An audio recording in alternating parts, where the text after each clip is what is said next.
తెలంగాణ ప్రజలంతా కూడా ఎందుకంటే చూడాల్సినటువంటి అవసరం ఎంతైనా ఉన్నది. చెవిటి మూగ మహిళను ఇక్కడ అడుగుతా ఉన్న తెలంగాణ సమాజమా, ప్రతి ఒక్కరిని కూడా తెలంగాణ ప్రజలు ప్రతి ఒక్కరిని కూడా విజ్ఞప్తి చేస్తూ ఉన్నది. సమాజమా ఒకసారి మేల్కొని నా గోడు వినండి అని చెప్తా ఉన్నది మహిళ. నేను చెవిటి మూగ మహిళను సమాజమా నాకు సహకరించు అని అడుగుతా ఉన్నది. తనకు జరిగినటువంటి అన్యాయం ఏ విధంగా ఉందంటే 2017లో తనపైన అత్యాచారం చేసి ఏదైతే రేప్ చేసిరో మరి ఆ నిందితులకు శిక్ష పడ్డా సరే, ఎవరైతే కొంతమంది రాజకీయ నాయకులు ఎవరైతే ఉన్నారో వాళ్ళు బెదిరింపులకు పాల్పడతా ఉన్నారని కూడా చెప్తా ఉన్నారు. మరి అసలు వాళ్ళని అడిగి తెలుసుకునే ప్రయత్నం చేద్దాం. అసలు ఇట్లా ఎందుకంటే ప్రజలంతా కూడా చూడాల్సినటువంటి అవసరం ఉన్నది, ప్రతి ఒక్కరికి కూడా చేరాల్సినటువంటి అవసరం ఉన్నది. ఇట్లాంటి నీచ రాజకీయ నాయకుల ఉన్నది తెలంగాణ రాష్ట్రంలో ఉన్నటువంటి రాజకీయ నాయకులు ఎవరైతే కొంతమంది చెత్త నాయకులు ఎవరైతే ఉన్నారో వాళ్ళని తీసుకుపోయి ఎక్కడ పడేయాలనేది కూడా ఒకసారి ఆలోచించాల్సినటువంటి అవసరం ఉన్నది. ఎందుకంటే వాళ్ళు చెప్పేటటువంటి సంఘటన అసలు చూద్దాం, అసలు ఏం జరిగింది అనేది చెప్పండి అమ్మా. అసలు ఏం జరిగింది ఫస్ట్ నుంచి? అసలు ఫస్ట్ నుంచి 2017 నా బిడ్డ డిగ్రీ చేస్తుంది, ఇంటి దగ్గర ఉంది. నేను కరువు పని పోయి వచ్చేసరికి నేను ఇంట్లో నా బిడ్డ ఎప్పుడైనా మా జాడ ఈయనైనా చెంగిలింపు రాపోయినా మా నీడ దాకినా వచ్చి మంచి నీళ్ళు ఇచ్చేది. నా బిడ్డ ఇంత మటుకు ఇంట్లో నుంచి రావట్లేదు ఏంటని తలుపులు తీసేసరికి నా బిడ్డను కట్టేసిండు. కట్టేసి నా బిడ్డ నోరు మూసి మీదంగా ఉండేసరికి లంజ కొడక నూనె రాన్ని గల్లా పట్టుకున్నా. నన్ను చెక్క తీసుకొని ఆ రోజే నేను చచ్చిపోయేదాన్ని. నా నెత్తి మీదంగా వేయబోతేసరికి నేను పక్కకు దొరికినా వేసి పోయినాక నేను ఇంటికి పోయినా వాళ్ళ అమ్మని అడిగినా, ఎడు నీ కొడుకు ఎటు పోయిందని అంటే అప్పటికే పరారైపోయిండు. 3 రోజుల తర్వాత పోలీసు వాళ్ళకు దొరికిండు. దొరికితే మాకు ఎంతసేపటికైనా ఆ రోజు నుంచి ఈ రోజు వరకు కూడా డబ్బులు ఇస్తాం, తీసుకో, పెద్ద కేసు వద్దు అన్నాడు.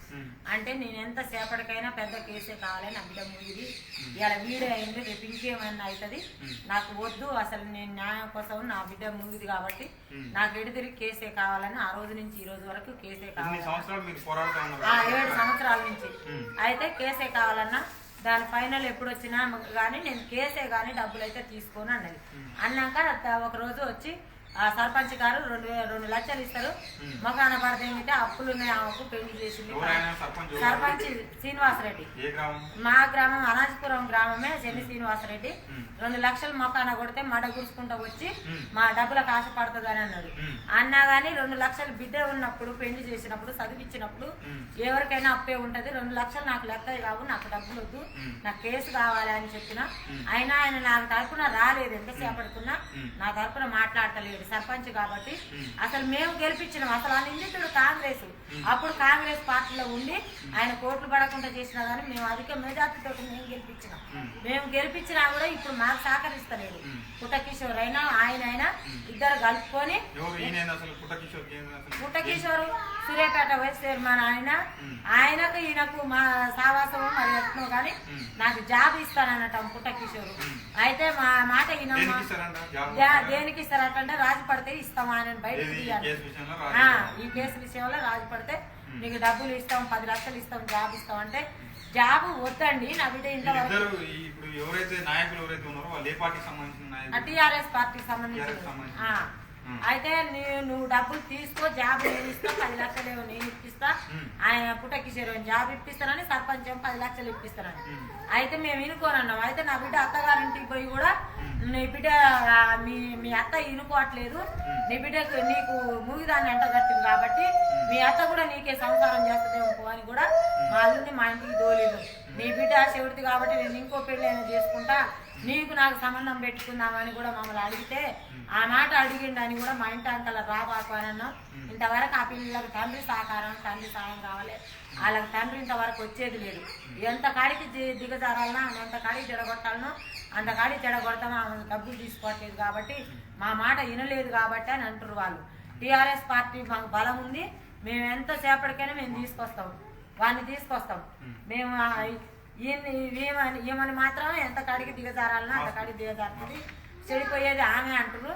ఎంతకు నేను చెడిపోవాల్సిన అవసరం లేదని నేను నా కాలం నేను నిలబడ్డా, నేను పోరాడుతూనే ఉన్నా. వానికి శిక్ష పడాలన్నా శిక్ష పడింది. గ్యార సాయి కుమార్కు నిన్న శిక్ష పడ్డది.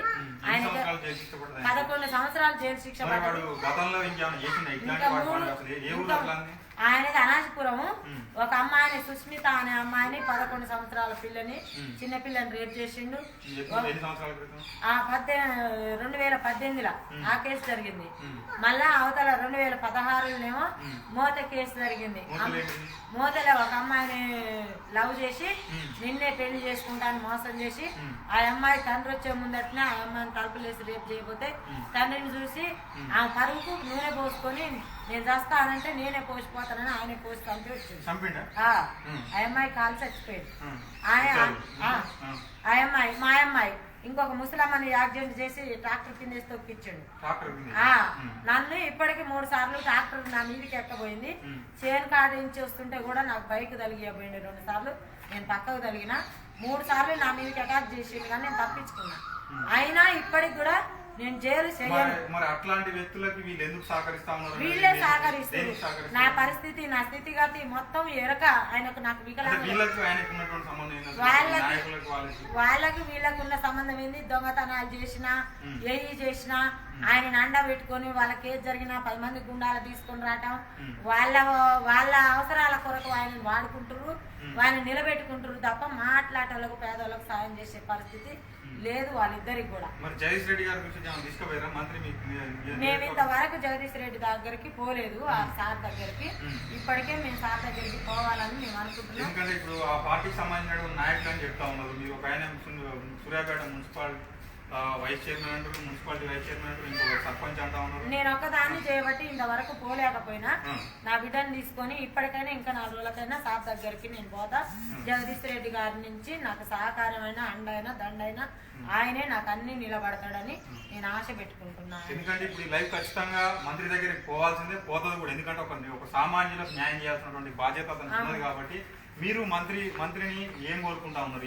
ఇట్లాంటి చర్యలు ఏదైతే చేస్తా ఉన్నారో మీరు సూటిగా ఆయనకి ఏం చెప్పదలుచుకున్నారు? ఆయనకి ఎప్పటికైనా శిక్షే. మహిళల్ని ఇట్లా చేయకుండా, ఇంతమంది పిల్లలు మోసం చేయకుండా, అయినా ఆయన వచ్చినా నా బిడ్డ నా అల్లుడు మంచి సంసారం చేయకుండా చేయాలనే విధంగా ఉంటారు కాబట్టి వానికి శిక్ష ఎన్ని రోజులు శిక్ష నుంచి బెయిల్ రాకుండా మరి మాకు కొద్దిగా అండ మా సాయం కూడా జగదీష్ రెడ్డి గారు చేయాలని మాకు అండ ఉండాలని మేము కోరుకుంటున్నాం.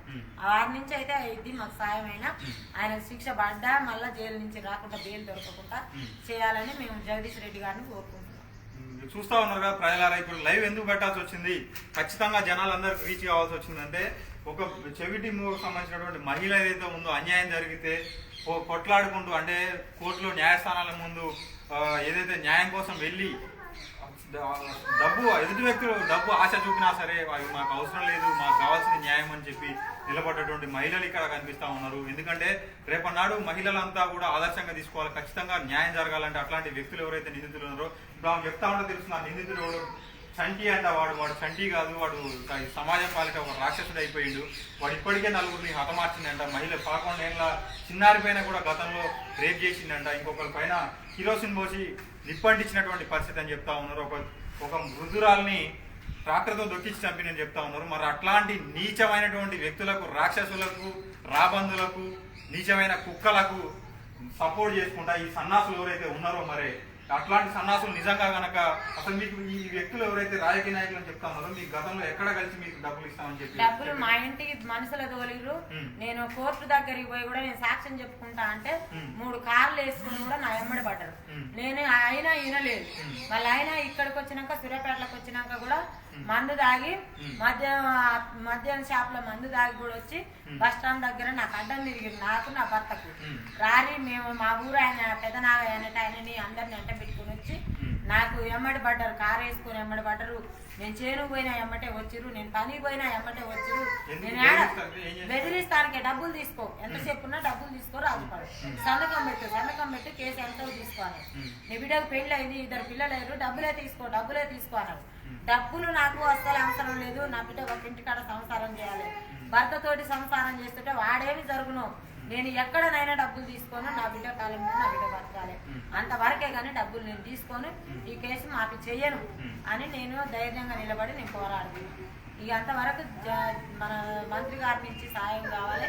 ఆయన ఎంతసేపు ఉన్నా ఆయన శిక్షించాల్సిందే. ఇప్పుడు మీరు జైలు శిక్ష పడ్డదంటా ఉన్నారు, ఇంకా మీకు ఏ విధంగా భయభ్రాంతులకు ఏ విధంగా ఆయనకు బెయిల్ రాకూడదు. ఈ పూట కిషోరి సర్పంచ్ ద్వారా బెయిల్ ఇచ్చే ప్రయత్నం చేస్తుంది, కానీ ఆయనకు బెయిల్ రాకూడదు. వాళ్ళే సహకరిస్తామని, వాళ్ళే ఇప్పటికైనా ఆయన జైలు చేయనీయము, 6 నెలలు కూడా జైలు చేయనీయము అనేది పట్టివ్వాలి. ఇద్దరు పిల్లలు ఎన్ని సంవత్సరాల వయసు ఉంటే చిన్న పిల్లలు? మా పిల్లలకి ఆ పిల్లలకి 4 సంవత్సరాలు, ఈ పిల్లలకు సంవత్సరం. అయినా సరే మీరు ఇంత కష్టపడి పోరాడుతా ఉన్నారు, న్యాయం పొందుతా ఉన్నారు. జడ్జిల నుంచి మీకు ఎలాంటి జడ్జి నుంచి న్యాయపాలన జరుగుతుంది, కోర్టు నుంచి న్యాయమే జరుగుతుంది సార్. న్యాయమే జరుగుతుంది, కానీ మాకు రాజకీయాల ద్వారా మాకు ఏమైనా మా ఊరు సర్పంచ్ ద్వారా నాకు న్యాయం జరగట్లేదు. అయినా పుట్ట కిషోర్ అనేట ఆయన, మేము ఆయనని ఏం అడగలేదు కూడా, ఆయనే మాకు జాబ్ ఇస్తాను. ఆయనకు సంబంధం లేని విషయం ఆయనకు సహకరించకూడదని మేము అంటున్నాం. ఎంతసేపు ఉన్నా మీకు సంబంధం లేదు సార్, నువ్వేమైనా మాకు జాబ్ ఇవ్వవద్దు అట్లా. మేము ఓట్లేసింది సర్పంచ్కి, మేము జగదీష్ రెడ్డి గారికి వేసినాం. మాకు జగదీష్ రెడ్డి గారు నా బిడ్డని పిలిచి జాబ్ ఇస్తారా, నా పరిస్థితిని చూసి ఆయన మా తండ ఏం చేస్తాడో సారే చేయాలి, కానీ నువ్వైతే మాకు జాబ్ ఇవ్వద్దాను. తెలంగాణ ప్రజలంతా కూడా చూస్తా ఉన్నారు కదా పరిస్థితి ఇది. ఏదైతే నిందితుడు ఉన్నారో ఆయనకు మద్దతుగా సహకరిస్తున్నటువంటి పరిస్థితి అంట. మరి వీళ్ళు నాయకులు కాదు నీచులు అన్నట్టుగా కనిపిస్తా ఉంది. ఎందుకంటే ఒక నలుగురిని హతమార్చినటువంటి ఒక నిందితునికి సపోర్ట్ చేసుకుంటా ఏదైతే చేస్తా ఉన్నారో కార్యకలాపాలు, అట్లాంటి కార్యకలాపాలు చేసినటువంటి వ్యక్తుల్ని ఫస్ట్ ఆ పార్టీలంగా సస్పెండ్ చేసుకుంటారు, అసలు తీసేయాలి. ఒకవేళ ఆ నాయకులకు కూడా ఒకటే విజ్ఞప్తి చేస్తా ఉన్నాం, మీరు పేదల పక్షాన నిలబడితే, వీళ్ళకు కనుక న్యాయం చేయగలిగితే మిమ్మల్ని ఒక పల్లకిలో మోసుకుపోయి నిలబెట్టుకునేటటువంటి పరిస్థితి ఉంటుంది. కానీ ఇట్లా నిందితులకి, ఇట్లాంటి రేపిస్టులకి, శాడిస్టులకి, వీళ్ళకి సపోర్ట్ చేసుకుంటా మీరు నిందితులకు హతమార్చేటటువంటి హత్య రాజకీయాలు చేసేటటువంటి వ్యక్తులకు మీరు మద్దతుగా నిలిస్తే మాత్రం మీకు ఖచ్చితంగా రాజకీయంగా బొందబెట్టేటటువంటి పరిస్థితి ఖచ్చితంగా వస్తుందని కూడా గుర్తుపెట్టుకోవాల్సినటువంటి అవసరం ఉంది. ఎందుకంటే తెలంగాణ ప్రజలందరూ కూడా తెలవాల్సినటువంటి అవసరం ఉంది కాబట్టి లైవ్ పెట్టడం జరిగింది. ప్రజలంతా కూడా చూస్తా ఉన్నారు, ఏదైతే నీచ రాజకీయ నాయకులు ఎవరైతే ఉన్నారో మరి ఇట్లాంటి నిందితులకు సపోర్ట్ చేస్తా ఉన్నారు. రేపటి నాడు వీళ్ళకు ఎలాంటి ప్రాణహాని జరిగినా సరే పూర్తి బాధ్యత మంత్రి వహించాల్సిందిగా ప్రజలంతా కూడా చూస్తా ఉన్నారు. ఖచ్చితంగా బాధ్యత మాత్రం మంత్రి జగదీష్ రెడ్డి అని కూడా సందర్భంగా తెలియజేస్తా ఉన్నాం.